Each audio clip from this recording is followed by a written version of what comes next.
بسم الله الرحمن الرحيم أولم يروا إلى الطير فوقهم صافات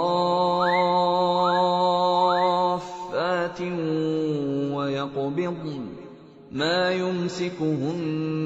إلا الرحمن إنه بكل شيء بصير أَمَّنْ هَٰذَا الَّذِي هُوَ جُندٌ لَّكُمْ يَنصُرُكُم مِّن دُونِ الرَّحْمَٰنِ ۚ إِنِ الْكَافِرُونَ إِلَّا فِي غُرُورٍ بسم الله الرحمن الرحيم الحمد لله الذي خلق السماوات والأرض وجعل الظلمات والنور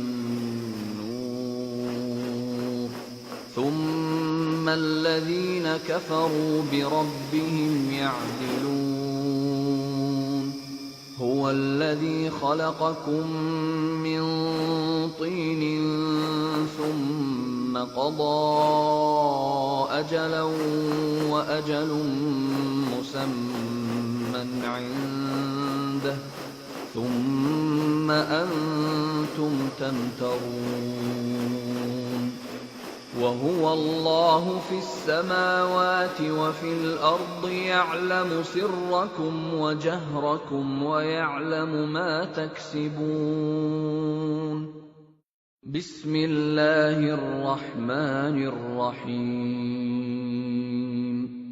ولقد آتينا داود وسليمان علما وقال الحمد لله الذي فضلنا على كثير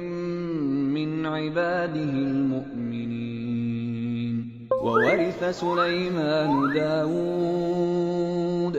وقال يا أيها الناس علمنا منطق الطير وأوتينا من كل شيء إن هذا لهو الفضل المبين